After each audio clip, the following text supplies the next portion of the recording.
Okay, day 2. Time to really get stuck in and polish this car. This is where we're going to do all the work to make it look $1 million, and I can't wait. So we spent yesterday decontaminating the car, and we've let it dry basically overnight and during the day today. It's in the evening now, but the car's dry. There's no water left.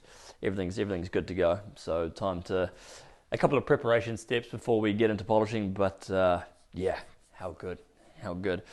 So first up, we're just going to want to mask any areas that we don't want to get polish on. So general rule that I use, if it looks like you shouldn't put polish on it, tape it. It's not rocket science, but yeah, that's basically what we go through. So for me, on this car, to be fair, there's not too many areas that we'll mask off. We'll do the headlights, basically with headlights, if they're in good condition, which these are, you want to leave them alone. Headlights now will have a UV protective layer on the lens. So if you come behind and get kind of like polishing compound on that and rub that away, you're basically going to take off that UV protection. So if out in the sun, left out in the sun for a couple of months, you're going to see that hazing over, and then you're basically going to have to polish them and put another protected layer on. So we're going to mask those down, make sure we don't get any polish on those, and then just little areas. Like I said, there's not too many areas on this car that need to be masked, but we'll do all the rubbers, so the rubbers around the windscreens, and yeah, a couple of others we get through, but not much to do in this case, so it's not going to take too long, which is great. The tape I like using, I've used plenty of tapes out there, but I found this stuff really good. So this is by 3M. It is their 233 Plus tape, generally used in sort of automotive paint shops. This is, I guess, would be your go-to for masking for painting, but it's meant for automotive work, so I find it really good. It's nice and workable, so you can get around sort of areas we need to manipulate it, but it's also sticks really well. There's nothing worse than masking tape that you've stuck on and then it keeps wanting to peel off. The stuff stays on really well. If you can imagine your polisher coming across it, it's going to be putting a bit of work onto that tape. If the tape doesn't adhere that well, it's going to pull it off, and then you've defeated the purpose of what you're trying to achieve to begin with. So yeah, 3M 233 Plus tape, yeah, is really good. In terms of sizing, my go-to sizes, I like the little, it's a 6mm tape for sort of those little tiny areas if you need to get in around door handles and things. I like that's kind of my go-to, and then I go up pretty heavily thick sizes from there. So this is the 36mm tape, so quite meaty, and then all the way. I think this will be basically their thickest tape at 48mm. So yeah, 6, 36, 46, 48. Sorry. But yeah, let's get into it, and we'll start taping off some areas.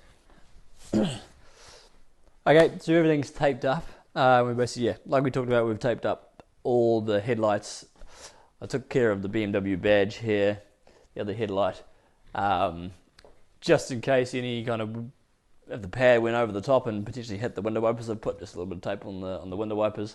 We've done all the rubber trim around the windscreen. Same on the sunroof. Also went down and did the bottoms of the front grille there, and then around the brake duct areas. What else did we do? And basically just the rear windscreen. It just started raining outside, so I can't open up the garage door, but we did the rear windscreen as well. But other than that, that's pretty much it. So we're good to go there. Okay, that's everything taped off. Pretty happy and all ready to polish the whole car now, so we can get right into it. Before we get started though, I just want to go over a couple of things. Over the years, I've used many pads and polishes, and I keep coming back to Rupes purely just because of the system that they have. Just makes it so easy to correct any car paint, whether it's hard or soft. Their system allows you to basically dial it in really quickly with a quick test panel. And then you can go through the whole car with that one process. So for one, Rupes is number one for me. I have two polishers. So we have the LHR 15, which is their middle one in between the LHR 21, which is their biggest, the LHR 15, which is this one, and then I also have the LHR 75. This is great for doing those sort of tighter areas. They also do have a nano short neck or long neck, which is quite small, but we won't be using that this time around. So today we're just going to be using the LHR 15 and the LHR 75. Now when we go into what pads and polishes we're going to use, this is why I like the Rupes so much. So for the Rupes system, I start, for my sort of test panel that I'm going to do, I start with the yellow wool pad and the yellow fine polish. This is going to give us a good benchmark to see how it goes. Now if we look at our test spot and we can still see some scratches, well then we know we need to go a little bit more aggressive. So whether we could add in the blue coarse polish, or we could jump to the blue wool pad. So depending on how we go, if there's still defects in the paint and we need to go more abrasive, then we can go to these options. If we find that all the scratches are gone, so we might have had soft paint, and we find that all the scratches are gone, but there's quite a lot of hazing, so we know we've got soft paint, then we can continue on with the fine polish, but we can move to the foam pad, so that's going to be less aggressive than the wool pad.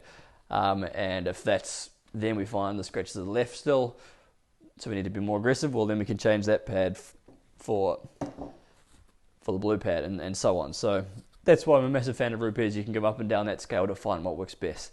Looking at this paint, I thought it was pretty good, but now it's all been deconned and it's all clean and there's no waxes or sealants on there to hide any imperfections. It's actually not that great. There's actually quite a few water spots on the hood. Everywhere else is not too bad water spot wise, but certainly on the hood there's a lot of water spots. But then going around the sides of the car, there's quite a lot of sort of light scratches just from washing over time. So it's going to be great to get this fully dialed. So we'll do our little test panel now and see how we crack on. Okay, so the first step, we need to obviously put our pad on the machine. So you can center it using the center hole or the outside, whatever suits best. So that's going to be nice and centered on the machine. Now before we just get straight into it and polishing, we need to prime the pad first. So what priming the pad does, it allows you to get a nice smooth layer of polish onto the pad. If you can imagine, only the fibers that have polish on them are going to actually do the polishing. So we're going to want to get even coverage on the pad first up. What priming also does is it allows the pad to warm up and get to operating temperature, which is just going to allow it to perform better straight away rather than sort of building up throughout your polish and getting better as time goes on. But if we primed it nice and early, we know it's going to be in good shape. So as mentioned, for our test panel, I want to do the fine yellow polish and the yellow wool pad. So we're going to get stuck into this straight away. So in order to put a good amount of polish on, we basically want to create a cross pattern on our pad. So we're just going to put in our cross.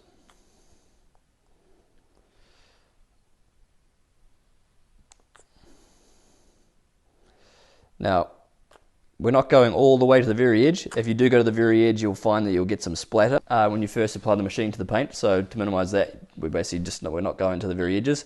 If this was the foam pad, now we're done. You can get onto the paint. But because this is a wool pad, and we do want to make sure all those fibers have polish on them, we're just going to spread it around a bit. So we're just going to spread it around to give it a nice sort of even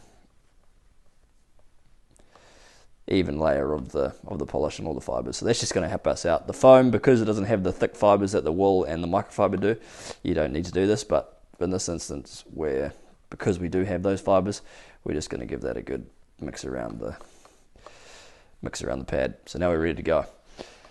Now for when we're priming, we want to find a nice flat space. So the hood I generally find is the best way to go. You want to put the machine on speed 2.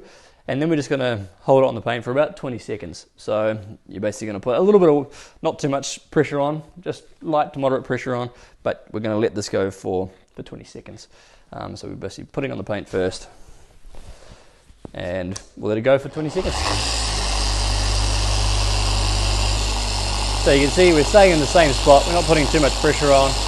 You can see the pad is still rotating, so we know it's doing its job, and we're just going to leave it here for about 20 seconds.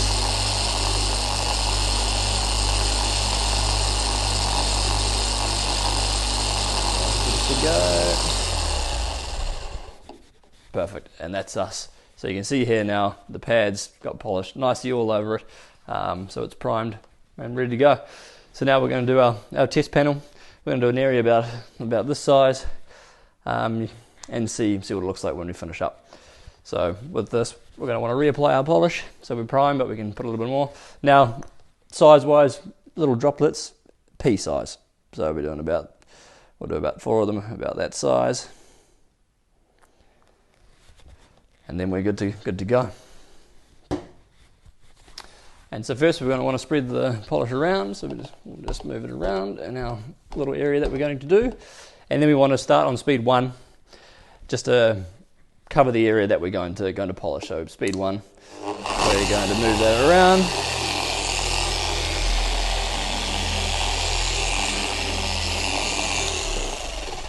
So now the polish is all on the paint. Now we're going to move it up to speed 5, and we're going to do 4 passes, 2 vertical and 2 horizontal.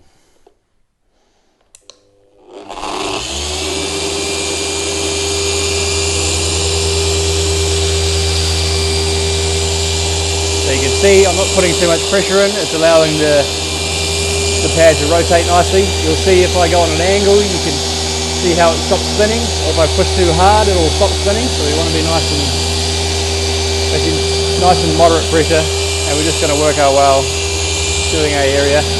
That's 1 vertical.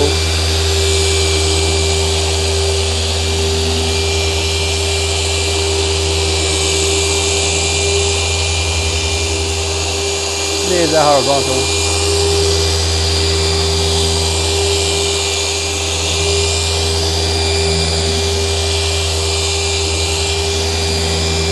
One more pass.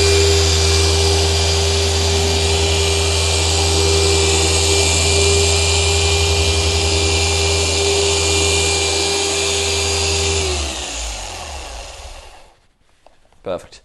And now you can see that, because this is the very first time we use this as a brand new pad, you're going to lose a little bit of wool, but that'll dissipate after a couple of sections. So let's how it turned up.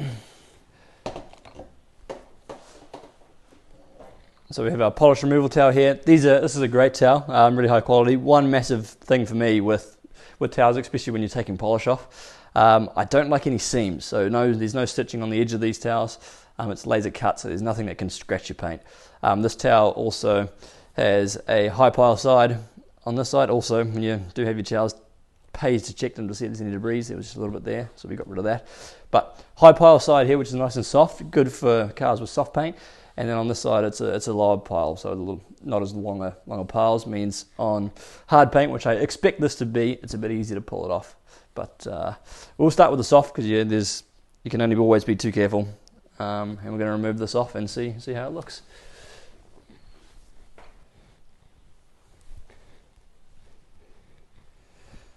Okay, now, so all the polish has been wiped off. This is where a light comes in really handy. If you don't have a light of some kind to be able to look at the paint once you're finished. I mean, you can use the lights in your garage or things and have a look, but it's not gonna be as good as if you can get yourself a detailing torch. This one's from Scan Grip. This is their Scan Grip Mini. It's great. They've got basically 4 settings of light. You've got initial one, and then you can push it to make it go brighter. Or if you hold it, then it goes from 450K to 4,500K to 6,500K. As you can see, it's a lighter light. But I personally, for the black paint especially, I like going on the lower K, so the 4,500K, and we'll have a look. So my initial thoughts is, it looks like it's come up pretty good. There's a little bit of scratching that's there, but there's still there is some water spots, so we'll see if you can see this. So you can see on that pass, because it's black paint and black paint's brittle, we have got a little bit of hazing there, so you can see that kind of haze, but you can't probably see it on camera. I've still got a little bit of the water spots. Let's see if I can make you see this. Not quite. You can see the water spots on the area that we haven't polished, and then we bring it across Yeah, and there you go. You can see the upper left-hand corner. You can still see them. So we're going to go a little bit more aggressive and see where we come. So we're going to go, I think, so to cut those water spots off, we might need those. We're probably going to need that Rupes wool and the Rupes blue coarse polish too. So it's going to create some marring. So we're definitely going to have to two-step this, but to make it perfect, it's going to be worthwhile. Okay, so we're going to repeat the same process, except this time we're using the Rupes blue wool pad along with the blue polishing compound. So this is going to cut a little bit more aggressively, which, all going well, is going to cut through those excess water spots and tackle the slightly deeper scratches that were in the paint that the yellow combo did not remove. So we're going to go through our normal passes as usual, then remove the excess polish with our polish removal towel, and we'll see the results.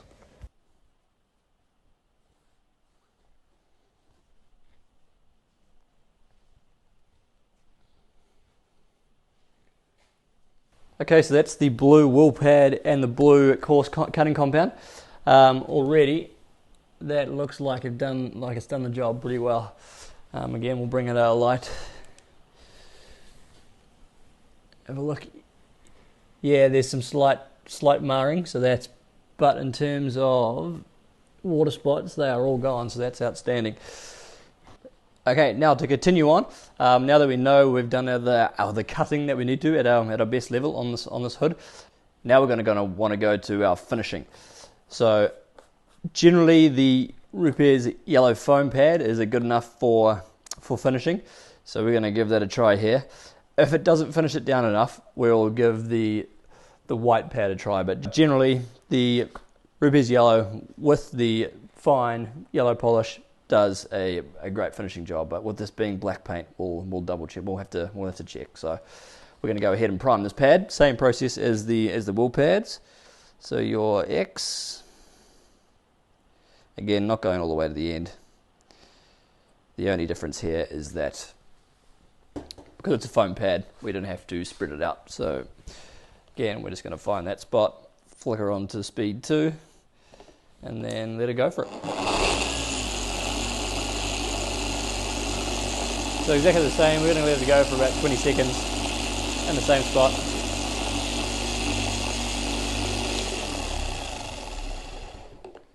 Perfect, and we're all nice and primed.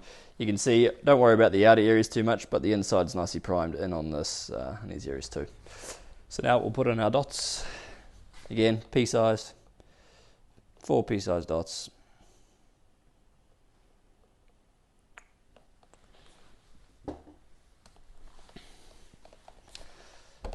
Spread that around our area. Onto speed 1.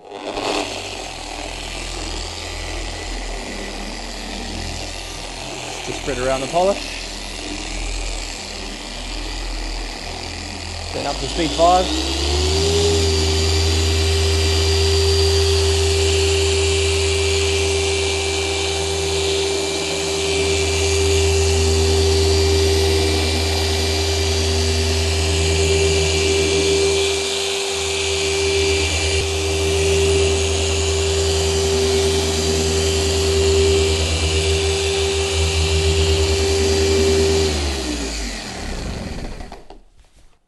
Okay, now that's all done, we'll just be looking for a perfectly smooth finish, so with no scratches and imperfections at all. So let's see how we got on.